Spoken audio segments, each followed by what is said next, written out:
So there we go. All right. So I'm just wondering, is we're I was saying to Nancy, congratulations to you for your new president today. That's a new chapter in the book, isn't it? So let's see. I saw the Donald taking off on his way down to Florida, so he's gone from the capital now. What is it? They were playing Frank Sinatra's "I Did It My Way" as he took off, which I thought was hysterical. I mean, the guy, you've got to give him his due as a showman, though. I mean, for nothing else. he's he's been very entertaining for us all, hasn't he? Like watching a cartoon. Yeah, I miss Tom and Jerry being on TV. I know. And Scott and Foster, I'm just going to pre-apologize. I have a business call at 3:30, so if I drop off, forgive me.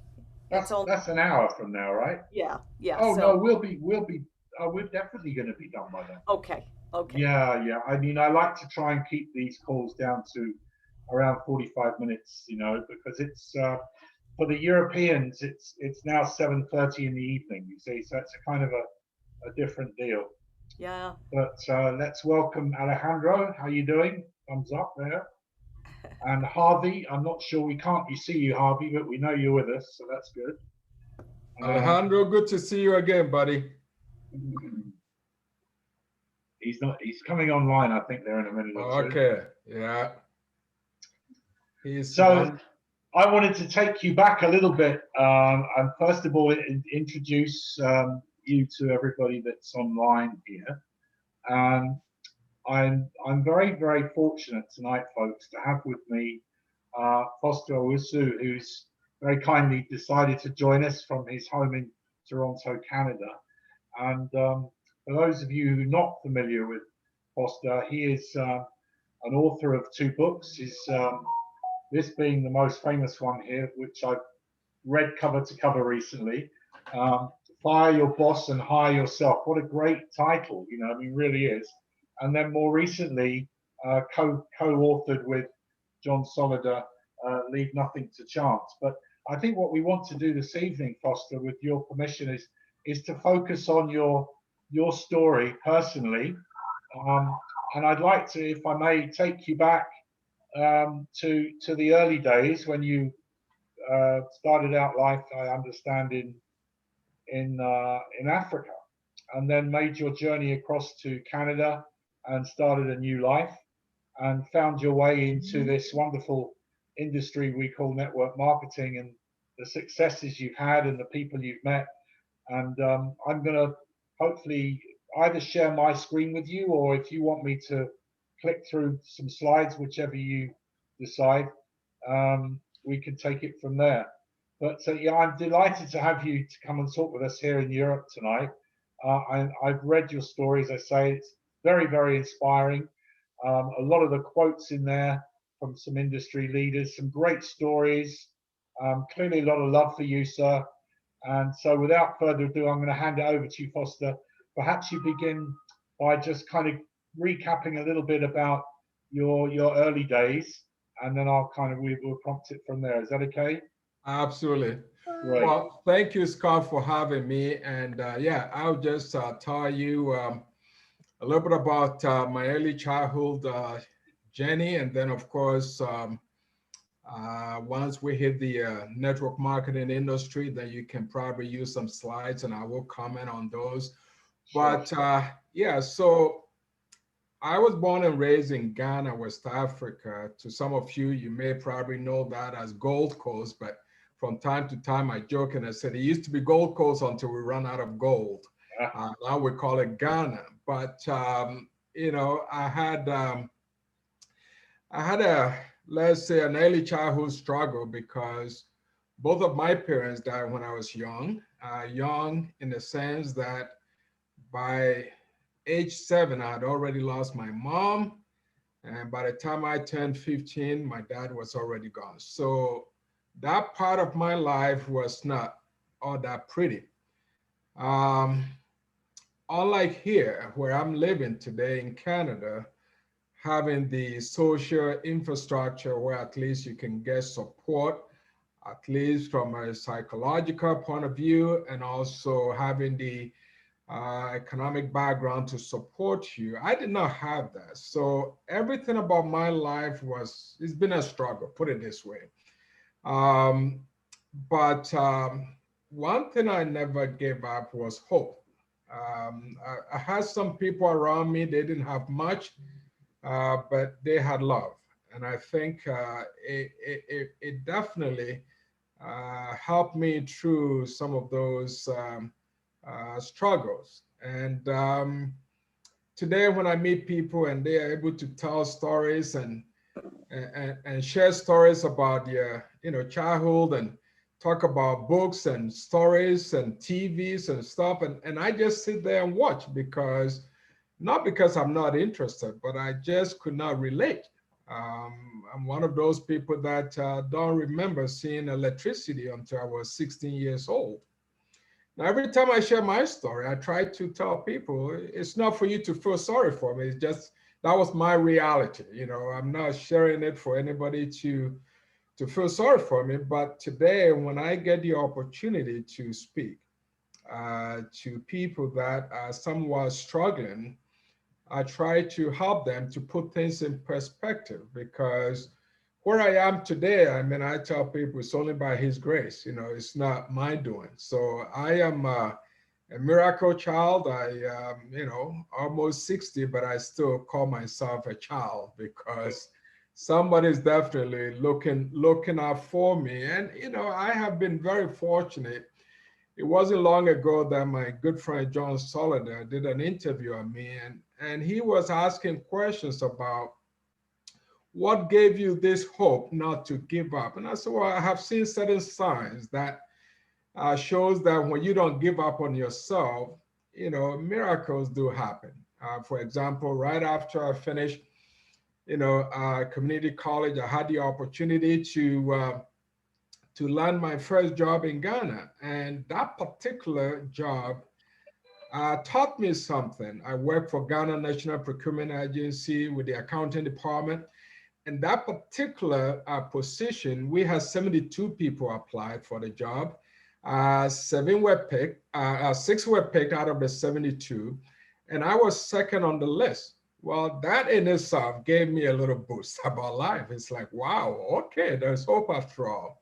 Fast forward, by the mid 80s, I had the opportunity to travel to North America. It happens to be Canada.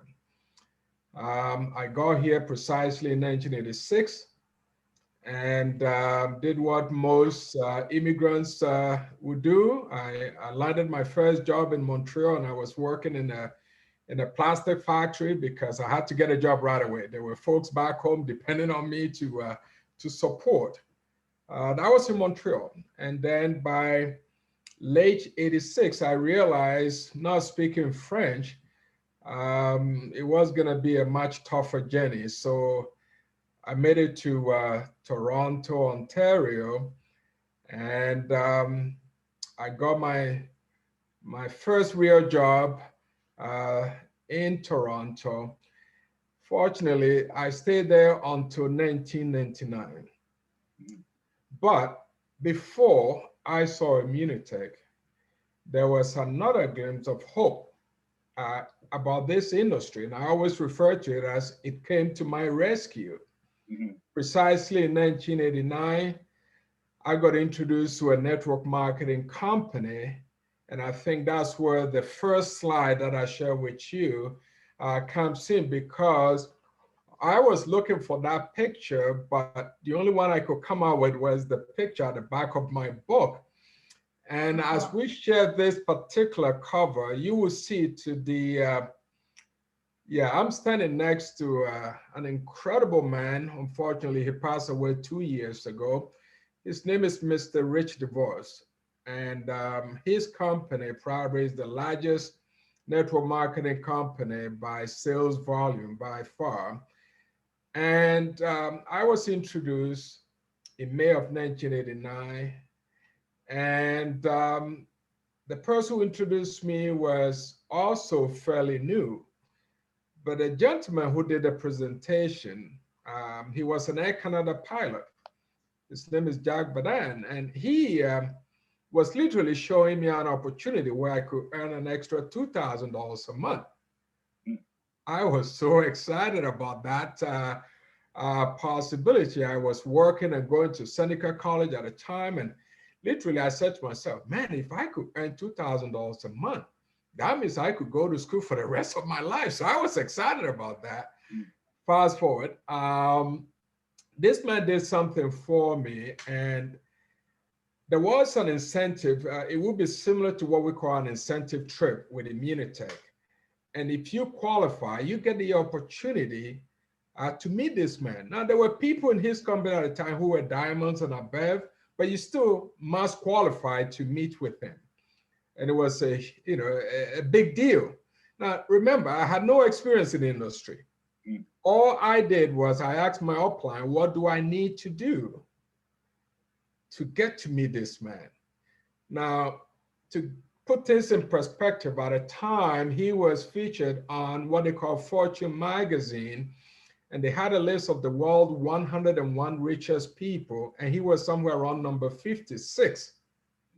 So I was just curious to meet this man in person.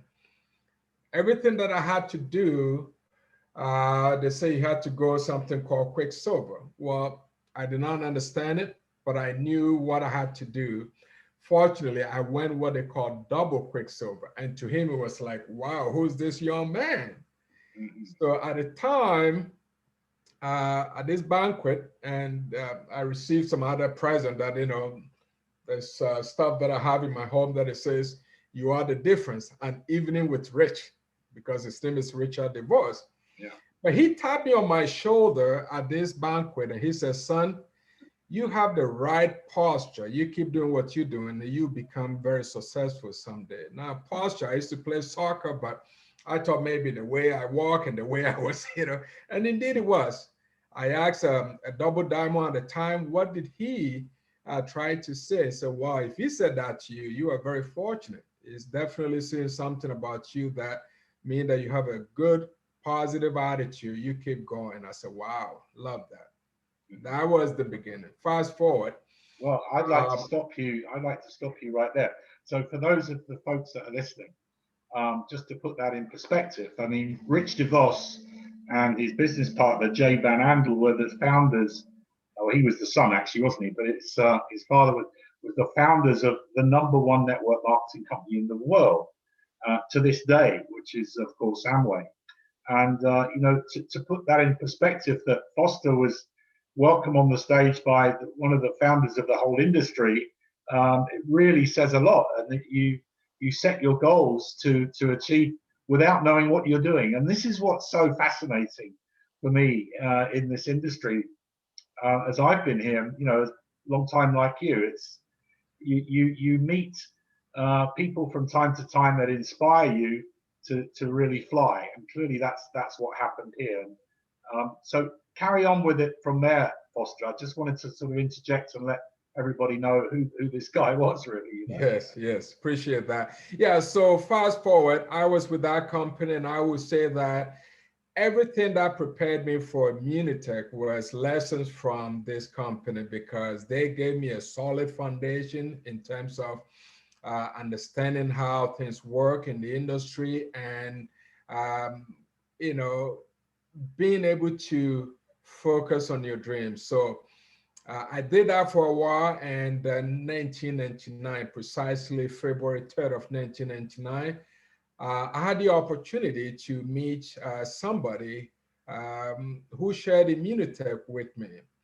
And I must admit, from the get-go, everything about the product made perfect sense. I mean, the science, the documented research supporting it, it was so fascinating. But she did not have network marketing experience. She has PhD in science, so she was very good on the whole glutathione message. So at the end, I said, okay, I got the science. You seem to be very passionate about this, but who else is involved in the business besides yourself? And my wife tells me that was a terrible question. You were not impressed with her business presentation. I said, no, she was very deep with the science, but the business side, she didn't get it. So for me, fortunately, two names came up, a fellow by the name Piero Di Bianco and John Solider. I said, John Solider, wow. Now, I knew John from a distance, from a previous company that I was involved in. I came in towards the tail end of things, so I was not fully in there. But when I was getting in, they were getting out. But even at that time, I knew who he was. His name was all over the place. And I said to myself, why would a guy like John and Piero, who are doing extremely well with this company, that in my small world, and I tell people it was a very small world, they were like the Bill Gates to me back then. So I figure if they're involved with Immunitech, then I need to check this out. So the best thing I did was Piero was living in Toronto in an area called Mississauga Road, which is a very affluent community. I called Piero and I said, Piero, I just finished a meeting with so-and-so doctor. Are you now with a company called Immunitech? I thought it was a very straightforward question. He was dying with laughter. He goes, she got you, huh? I said, who got who? I need to know. Are you in or you not? He said, why don't you come home and let's talk? Because I know the type of person you are. When you decide to do something, you are in. So come home. I went, met with Piero, and he told me a story how he met Dr. Bunos because of a condition that his daughter was dealing with. And then he had been with the company at least 2 years, and he showed me some checks, and I'm saying, wow, really? Then I'm in. So a week later, I was on my way to Montreal. Nobody took me to Montreal. I decided, I said, I need to go check this thing out myself.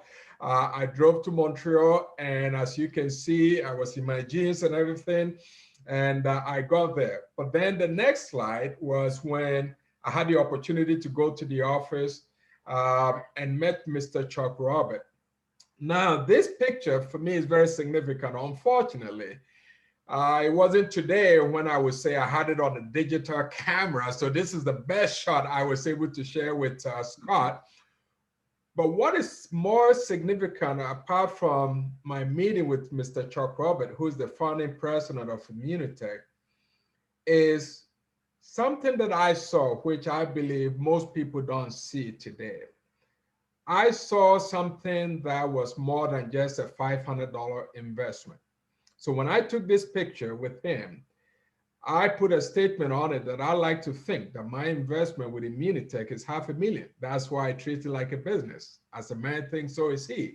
This was 22 years ago, ladies and gentlemen, because you see, if I were to make the same statement today, people would say, well, you're making money or you're earning good income, that's why you're able to say it. But I saw it then.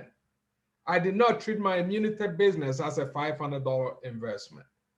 So I met Mr. Chuck Robert and I wanted to know who else is involved. And then I had the opportunity years later to take this picture with Mr. Dieter Beer. But Mr. Dieter Beer also is somebody that I had the opportunity to meet over and over.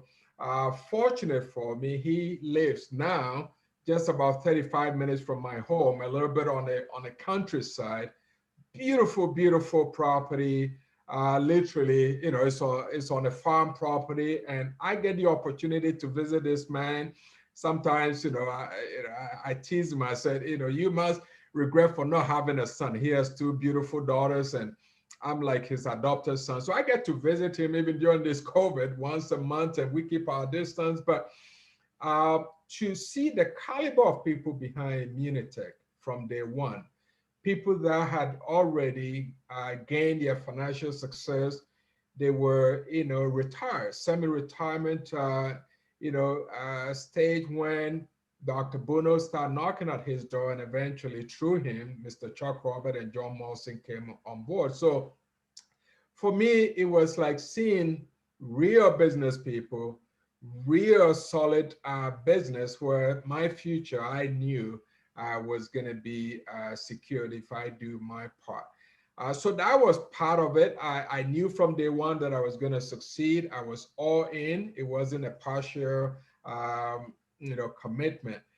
Now, moving forward, And Scott, you can always stop me when you have to. So,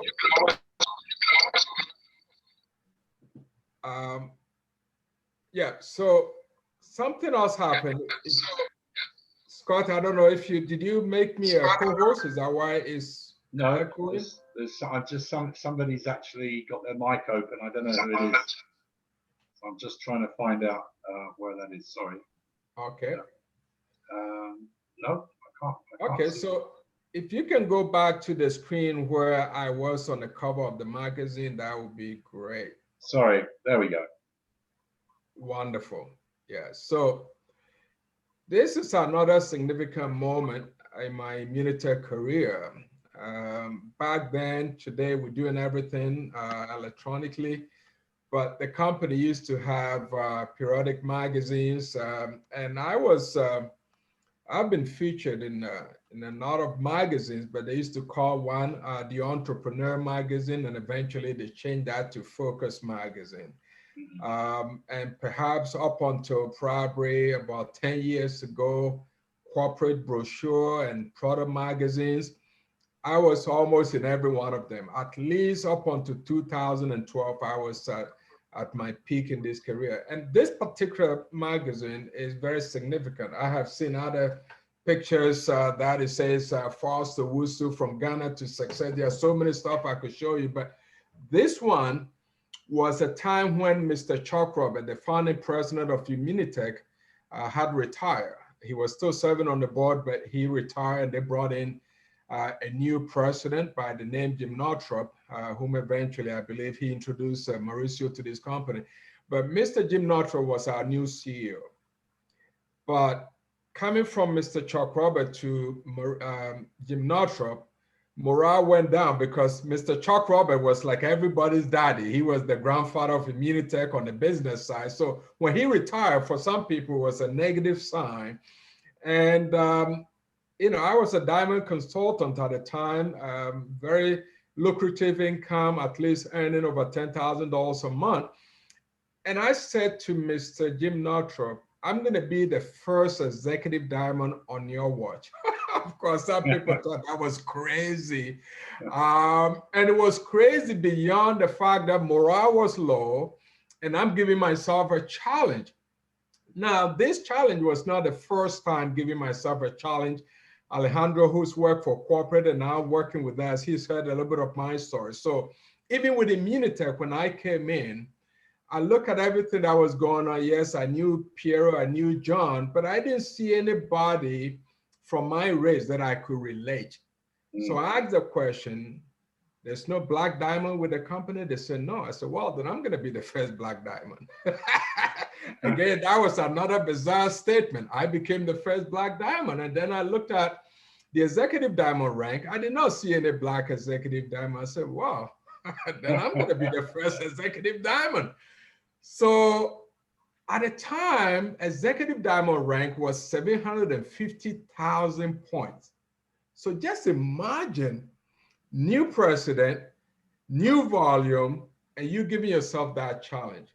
Well, during the time when I went executive diamond, why this magazine is significant, my volume was 966,000 points. Wow. So I was about to hit 1,000 volume. But remember, by this time, Mexico wasn't open. So we did not have all this outrageous volume to compare anything. For a business in Canada or US to be projecting 1 million points, and my volume was built from the ground up. That's how unique it is. If there's somebody in the business who's built similar stuff, back then was Wally Krolick. He has solid legs. So I modeled that success. Every leg that I built was well structured and it was supported by real volume. So my income was very consistent from day one. And that was the purpose of this. As a matter of fact, the company produced 20,000 copies of this, and in no time, consultants bought and the company had to reproduce. They said, what is going on, Foster? We've never had this kind of attention. Well, if you go next slide, you see that I also had the opportunity to get introduced into what we call the Millionaires Club. And this was another significant moment because it happened in Las Vegas. It was a year prior to this, but you know, seeing myself on stage. Now, again, a lot of people have been able to hit this rank, but when I received this particular trophy, okay, presented to me on stage with everybody witnessing, when I look how far I had come, it was just incredible because even at the time when I mentioned this Executive Diamond Trophy, I have been very, very fortunate. I have received some of these amazing trophies. I mean, so many different trophies that we can go back and forth. I could be showing you stuff where I was number one in this rank, number one in this country, number one this. Today we call it the Consultant of the Year.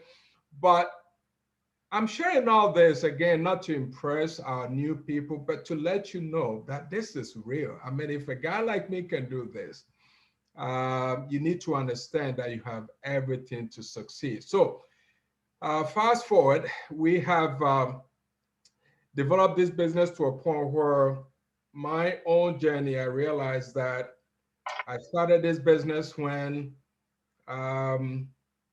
I did not have much. When I say I did not have much, it's even an understatement because most people started Immunitech with credit cards in their pocket. I did not have one, so even if you go back and you look at the very second picture with me and Mr. Chuck Robert, at a time when you join a company, you need to go on auto ship. You can't go on auto ship if you don't have a credit card.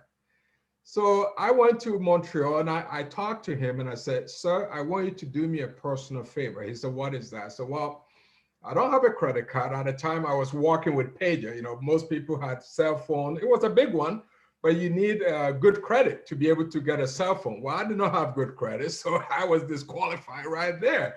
But I had pager. So I used to walk around with quarters in my pocket. You paid me within seconds. I'm calling you back. Some people used to say, how did you call me back so fast? I said, I was waiting for your call. But something that I need to mention here, I said to Mr. Chuck Robert, if you can do me a favor and let me write you post-dated checks, I promise you I will not bounce a check on you, but I will be able to secure my auto ship. And he looked at me and said, well, we've never done that, but yeah, I'm sure we can do it. I said, well, then let's do it. And I made sure that I put my auto ship around the time that we get him paid. This is another thing that I did my homework. In the early days, we used to get paid on this, we used to get paid twice a month.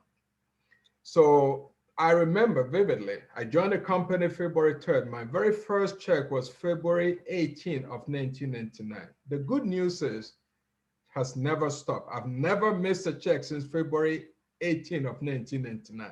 And this is something else that people need to keep in mind. If you build this business on a solid foundation, residual income is something that is real. It is real with this company. So I built a business with no credit card, and it took me years before I actually got a credit card. And, I'm here to say that, if you're serious about your future, it is real. My wife and I, we did not have kids at the time, but over the years, we were able to then, start bringing, kids into this world. But we had setting goals in mind. We wanted to have our kids in a Christian private education. That is our faith. That's what we believe. And fortunately for us, we were able to do that. So even if you skip through some of these pictures, you see that there was a particular one when our daughter, who was not even born when we started this business. Let's go forward and we'll come back to Mauricio in a second. I just thought about my daughter in a second. Yes, so she just turned 20 last year. She's in college, she's in university, but at the time when we joined this business and start having kids, it would be probably to the equivalent of where Angelo and Bricio are today, young family and raising kids. But we wanted to have our kids in special education, and we did that all because of Immunitech. And at the end of the day, you need to find your own reasons for doing this. I tell people, and Scott, that you got my book, you realize that even in the introduction in my book, I was trying to give the analogy of a gazelle and a lion. Yes. That, when you go on a safari and you watch the way this animal, they behave, a gazelle has every reason to run. Yeah. And the lion has every reason to run, especially the lioness. She's responsible for bringing food home. Now, these animals both have an emotional reason, because if the gazelle does not run, it's going to get killed. And if the lion does not outrun the gazelle, it's going to go to bed hungry. Well, you may not be that physically hungry, but you have your own reasons. For me, my reason was I didn't want to bring kids to this world. As a matter of fact, I had kids a little late compared to some of my mates. And, some of my friends, they had their kids in their 20s. I had kids in my 30s because I was that particular about how I would like my future to look. I didn't want to have my kids struggle the way I did. And if I wasn't going to be able to provide that, then I wasn't going to even bring kids. I was that particular. But having said that, I had the opportunity to then eventually build this business. And I have traveled. People like Alejandro has seen me in Mexico and places where sometimes I'm in front of audience over 6,000 people and I'm a keynote speaker. Again, this to me is one of those miracle stories. I was never a public speaker. I mean, I struggled with the language to this day. I still feel that I'm learning the language, but to be able to get to where I am today and to provide a secure future where I know that as long as I continue to do this, my future is secured. Right now, I'm setting new goals for myself. I've shared this with others that, for the past 10 years, I've been somewhat semi-retired. But you watch Foster is coming back with vengeance. So when I move, please don't get in the way, because when I set my mind on stuff, it's just forward ever, backward never. So this has been just an amazing, some pictures that you see in Mexico and other places. Just look at the number of people in the room. This is Mexico. I love it there because when they start convention around 8 a.m., sometimes they don't finish until 8 p.m. One time I thought, I said, these people, they've taken this business to a whole different level. A particular event that I remember, the door opened at 8 a.m. and Dr. Pelayo, myself, and some of the leaders, we went in first and we had a short prayer. But by the time they opened the door, because all the tickets were pre-sold, so it's either you had a ticket or no ticket. But in no time, all these empty seats were packed. Although I was the keynote speaker, they did not bring me up until 6:30 in the evening. Wow. Not a single person left the room, Scott. So I want to ask you, Foster, this is fascinating for me to see because, one of the criticisms we get in UK, which is a wealthy country like America, is sometimes people say, oh, the product's expensive. And I say, Lord, look at Mexico. This is a country that has a very low income per capita. I believe it's around $500 to $600 a month as an average, and that these people are so focused and have built so fast. What is it you saw? What the energy that they give, and what is it you see when you speak to these people that makes that difference for them? That they can fight beyond their low income status and become very successful in a company like this. What would you say that was about? Yeah. Well, that's a very good question, Scott. And I can tell you, I have probably spent more time with the Mexican consultants than anybody from the English world, maybe besides Angelo and Bricio, because I connected very well with Dr. Pelayo and his team very early when they joined the business. One of the first convention that we attended together was in 2011 in Orlando, Florida, when Mr. John Maxwell was our keynote speaker. He was teaching leadership. And that was the first time I connected with Dr. Ricardo Garcia Pelayo and Dr. Carlos Mendoza and Rosophilia. But now back to your specific question, Mexico. The real difference between the Mexicans and the Anglo is the fact that they have this sense of gratitude. They seem to appreciate this more than we do. They also have a real desire, a burning desire to make a difference. They are hungry for something. And I think perhaps maybe that's why my story resonated with them, because when I'm in Mexico and I'm telling the story about the gazelle and the lion, they can relate that, because for some people, it's a matter of you do this or you go to bed hungry. You do this or you have no social security to bank on. You do this or you're going to be living in your family home for the rest of your life. In other words, they have a reason. They have a reason for doing this. Also, culturally, I think it's a different mindset. I live in Canada, and of course, today alone, and I dare not, but if I want to go to any clinic, all I have to do is take my health card and I can go to 5 different clinics, and I would not even get one bill in my mailbox for visiting any doctor. So our social infrastructure is a little different here. When I'm in Mexico and I'm with friends, depending on the situation, there are certain places you go, you have to pay out of your pocket. So if they can take a product that has the potential of preventing something, or even in a prophylactic way, if a person is already getting treatment and they have to take this in addition, they understand it better than we do. So that sense of gratitude is something that is very powerful and something that is super, super unique. It's not a comfortable subject for a lot of people here, both Canada, US, and even the UK. Yeah. The leaders who are really driving this, they understand that there is there's somebody higher up looking after them. I mean, when you look at Dr. Pelayo, okay, I mean, he has uplines and all that, but I can tell you, he truly believes his true upline is up there. I'm telling you that. I talked to him and he has that sense. He's humble, he's disciplined. You don't sense the same ego that sometimes it robs us culturally, because we feel that we don't have that much struggle and we can do without certain things. But I think the key thing, though, they are hungry. They want more.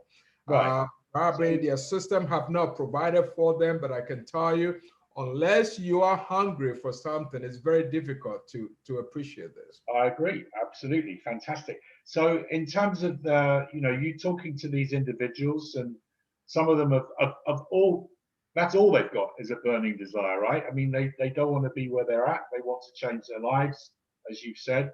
What advice did you give them in terms of structuring their business, from what your experience has been over the years? Because you obviously started out in a very similar way. So what is it that really your unique message that you give to these guys when they're starting out to work individually or as a team or with their family? What would that be for you? Well, Scott, I mean, obviously you have to look at a compensation plan to structure the way you respond and behave. You have to also understand the compensation plan to some degree. That takes me to a whole different, I'm going to digress for a moment. So myself, John, and a few of the leaders, without going through all the names, were the people that were tasked in, spring of 2009 to design this compensation plan. I was one of the people who brainstormed on this idea. Prior to that, we used to change the comp plan every now and then. But the idea of this comp plan was to see something that will reward people for immediate effort, and also something that will reward you long term. So if you look at our business builder bonus, for example, you do, you get. But then moving forward in terms of the rank advancement, up to platinum and the upline sponsor bonuses, that require team effort. So you can't do this business alone. You need to understand that, yes, I personally cannot sit back and depend totally on my downline's effort. That's why I get to do some work. Then I have to understand that in order to really go far, okay, I need to work as a team. So if you want to go fast, yes, you do it alone. But if you want to go far, okay, if you want to go fast, you do it alone. But if you want to go far, you do it as a team. If a person is new, my best advice would be look for somebody who is already successful in your line of leadership and start finding a way to connect with those people. Why? Because if you just look at your immediate sponsor only for motivation, sometimes it may work against you. If your immediate sponsor is not extremely successful or not that hungry, and you are dependent on that person to go to work, sometimes it may slow you down. I'm speaking humbly from experience. If Yeah. I were to depend strictly on my immediate upline, at least there were 2, 3 people who were before me before getting to John and Keith. And I rose in rank past all these people because I was hungry. But I was always looking for who do I need to talk to on a regular basis. And maybe that's why John and I get along, because you have to find somebody who can inspire you. You know, when I received this from Mexico, you know, I have some friends in Mexico. They know some of them, they just call me warrior. They don't even call me by name. They think I'm such a warrior that, you know, and guys like Javier Reyes and others, you know, they appreciate my friendship and I do. But honestly, I think finding somebody that you admire, somebody that is doing well. For example, every Wednesday, I bring certain people on a call that I host. I call it Marketing with the Masters. And the reason for that is I am constantly exposing these leaders to my group. Yes, I want them to come to me, but I don't want to be the only person that they can look up to. If there's somebody who is doing well, better than me, and you admire, I want to give them the access because I don't want to get in the way. I don't have all the answers, but I know that the only way to get up is to look up. That I believe. I believe it in the core of my heart. The only way to get up is to look up. You have to look at somebody who is doing better than you, but sometimes doing better than you doesn't mean they know more than you. Today alone, a good friend who is already a platinum, he's a senior platinum. I can mention his name freely. His name is Juan Manuel Morin. He got somebody in touch with me for me to talk to. I'm an executive diamond. I'm not yet a platinum. But I can tell you, there's no doubt in anybody who knows me to doubt that I have the potential of becoming platinum. And I'm going to become a platinum. There's no secret. I have goals to become platinum. But I'm also constantly looking up to the people that have already been where I want to go. And I think it's a sense of humility to say that you don't have all the answers. I don't. But I will say this again, if I'm starting new today, I want to be looking at the people that are doing well. These are the people I want to spend time, because even in your own personal life, business or otherwise, who are the people you're talking to on a regular basis? If you're talking to negative people, guess what is going to be happening to you? If you're talking to positive people, for sure, you know, they say, I mean, in my case, I've lost my afro, but they say, you know, if you hang around the barber, you know, for long enough, you're going to get a haircut. and it's so true. Yeah. So yes, So this is definitely the attitude of a warrior. Your name is well deserved. I mean, and clearly that this represents it very well. So we had some more photographs. This is obviously with your lovely wife and the family. And you've said very clearly this is also your motivation, and I think that's important. You know, going back a little bit, when you came from Africa to Canada, and then when you found your way into this career, you know, how could you explain to somebody how they find we call it their why? What is your why? What is your reason? And how important is that as a goal in terms of keeping you on track, do you think, Foster? Well, again, Scott, for me, I don't think I can motivate you or you can motivate me without knowing my why. You know, I have a very simple philosophy when I'm working with my downlines. I tell them, if you have a clear why, and I'll help you to establish that if you need work to get that established, but your why become a tool for me to work with you. For example, every Monday from 6 p.m. to 8 p.m., I have a very specific, once you get to know me, I'm very strategized in the way I do things. So every Monday from 6 to 8 p.m., I have 2 hours time slot where certain individuals get to book half an hour of my time for coaching, very specific coaching. Now, you don't go past, 30 minutes, it's 30 minutes. So you better show up on time. But even to have my time, there's a criteria. You're going to be somebody who is at least shooting for gold rank or above for me to coach you. I mentor my group in general. Okay, so you don't need special time for me to mentor you. But coaching, normally coaches charge money. So if I'm going to do it for free, you better give me a reason for me to spend my time with you. So if a person has a why, again, that why becomes a tool for me to, because for example, let's say I'm working with Alejandro and Alejandro is telling me, listen, Foster, I have done my fair share supporting my family. I've done my work, and because I know him, I'm able to pick a little bit about, knowing who he is. And I've owned businesses, I've worked corporate, I've looked after my family well, but I also want to have a comfortable lifestyle when I retire. So by the time I'm 70, 75, to the time I'm 100, I don't want to depend on any government financially. So I want to build, let's say, solid $100,000 a year income. Now that becomes a tool for me to work with Alejandro, because if I can do that, it also secures my future. This is how I work. A person, I spend a lot of time on digging a person's why. It wasn't long ago, a guy wanted to join my team. We haven't met, but we met on Facebook. He owns a gym in New Jersey. And we were talking, and I told him, I said, not everybody, I don't let anybody join my team. And he was shocked by that. You see, most consultants would have rushed and signed this guy up. So I asked him, do you know what it takes to join the business, and do you know what it takes to succeed? He said, no. I said, well, joining is very easy. So I want you to understand that. Joining this business is very easy because you own a gym. So I want you to understand this part. Joining this business is like having a gym membership. Anybody can join a gym. But I said, you know that losing weight requires a little bit more than just having a gym membership, do you? Yes.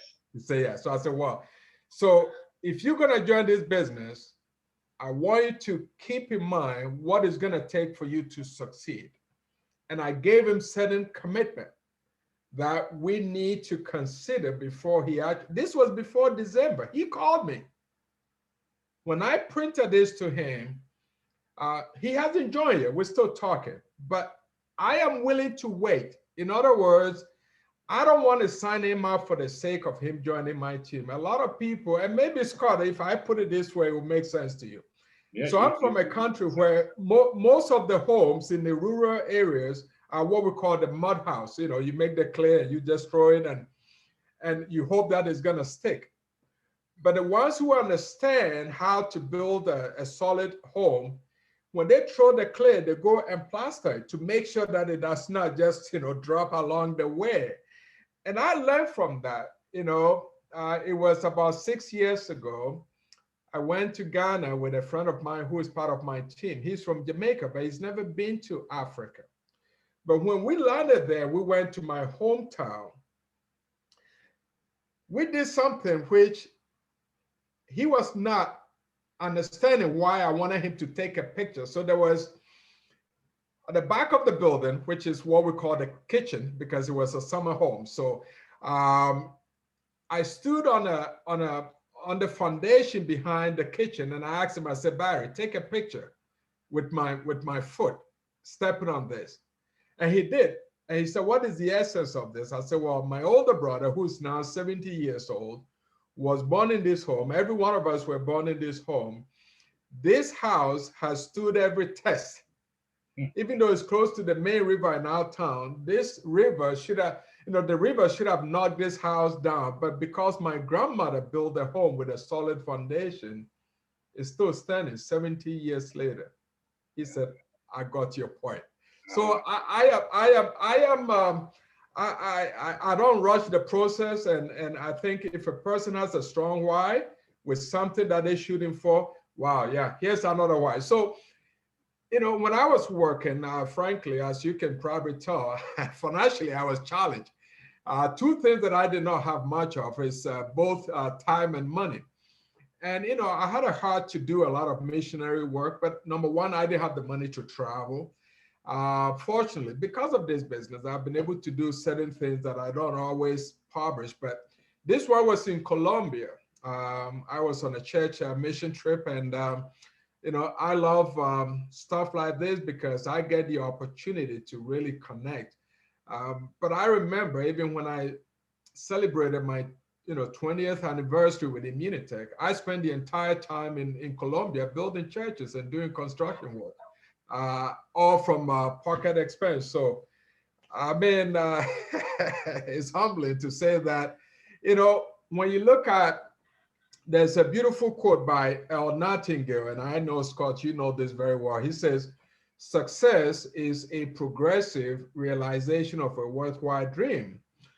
For me, my success is based on some of the things that I dreamt about when I was working for somebody, when I wanted the opportunity to have my kids in, again, private school, have my kids, have both what I call quality and quantity time. I remember one time we were on a safari trip in Africa. We were there for 6 weeks. It wouldn't have been possible without network marketing. Where can you go on 6 weeks vacation, come back, and you still have money? I'm afraid to admit that I made more money being on vacation. Of course, I can't say that to John Solid. He doesn't want me to go away too long. But I said, when you can actually just imagine, you wake up in the morning, you're in the lodge, and you are in Kenya, and then you face in Tanzania, looking at Mount Kilimanjaro early in the morning with the snow on top of the mountain, which it's not common to see that in Africa. But to me, these are the things that inspire me. Little things. It doesn't take much to get me excited. When I'm in Mexico, I love to have fun. I'm on the streets, having tacos and doing somebody said to me years ago that it's very difficult to prosper. I said, really? Why so? Are there people in your town? Are there people? So I took a challenge. I was doing training at the Unitech office in Polanco's office, where, Alejandro knows very well in Mexico. And I took a group of people with me and I said, let's go to Mexico City. I don't speak Spanish, but watch me connect. Scott, I'll send you that picture after today so you can share with others. And I said, if you learn how to say one simple thing, which is hi, hola, it doesn't matter which country you are. If you can learn how to say hi, some will say hi back. Okay, not everybody. But if you say it with a smile, I guarantee you, you get more. So I was in Mexico City, prospecting, saying hi to people, and I can tell you, I had people to talk to. Right now, my next goal, as some of you already know, I'm taking Spanish lesson. I have, Tuesdays and Thursdays that I have a teacher from Colombia who spends time with me. And it's one of my ambitions to learn this beautiful language. I love the people, and it's just a fun journey, Scott. Well, I tell you something, this has been so inspiring for me to hear all the truths I know of this industry you crammed into 45 minutes. I don't know how you've done it, but, from this point of life of a burning desire to succeed against all odds, that focus is so important. Your commitment to your organization and qualifying those people to be part of their team, making them jump through hoops in order to actually work with a leader like yourself, and exposing them through very selflessly to other people in the organization so they can get wisdom from different groups, and monitoring their progress. I mean, that's all the things I've learned. The other thing was, one of my mentors said, you have to have a goal bigger than yourself, something that you can never achieve. And your missionary work there clearly is an example of that. So all of the elements of what you've been sharing with us now, it just rings so true for me. And I'm really looking forward to seeing the next chapter here, because now you've told us all in public and we've recorded it, Foster. that you're back on a mission again, right? You're going to be Well, heading to platinum. it's exciting. I'm looking at my other desk, and I don't want to get out of the screen, but yeah, I mean, when I say I'm back, I'm back. I'm back in a big way because I recently wrote myself a check of $1 million, you know, with a date in mind. But this $1 million is going to happen at some point, and that is a specific time in my life when there's going to be $1 million sitting somewhere, and I'm not talking about $1 million based on property value. I'm not talking about it, but $1 million sitting somewhere, and that is a big goal, but it's going to happen. Yeah, I hear you. And so, if anybody wants to get a copy of your book, what do they do for that? Yeah. So there's a little challenge with this book. Unfortunately, when I started publishing this book, I was self-published and had some big goals for it. And then things changed. So I wasn't able to put it in the right hands. And I think I'm now making real progress. We have somebody that is responsible for the book that John and I recently published. Yeah. And that relationship is going to make it possible. So I don't have it on Amazon yet. I'm giving a long answer. I don't have it on Amazon yet, but I have a good feeling it's going to be with tremendous leadership in a matter of months. And that is a very simple book. What I like about that book is the fact that you can read this entire book in less than, let's say, 5 hours, because I kept every chapter less than half an hour. Even if it's very inspiring. I mean, you might want to consider producing it as an ebook, because that's a very low cost way of doing it. Fantastic. I did the similar thing this year. I wrote my life story, and it came out really expensive. The book was a heavy book. It was working out around nearly $80 each, you know. And so my friends were saying, I can't expose them to paying that. So I produced it as an ebook and I gave it away. I mean, it's nothing to do. So that's a thought. But you know, well, I'm going to take your advice on that, because sometimes people want the book and I'll mail it to them, and then the cost of shipping alone is so discouraging. So if it's ebook, I'll send you a copy of my ebook so you can see how it's structured, and then I'll put you in touch with the people that did it. Please. But hey, Foster, look, we've run out of time, and I know you've got a busy day ahead of you.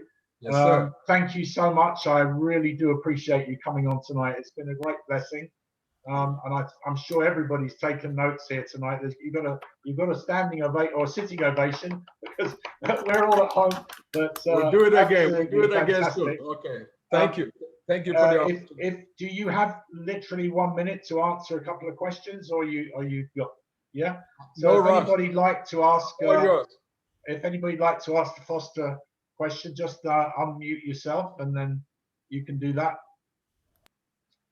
Anybody like to say something? No. It's been nice talking. Thank you, Foster. That's a question, yes.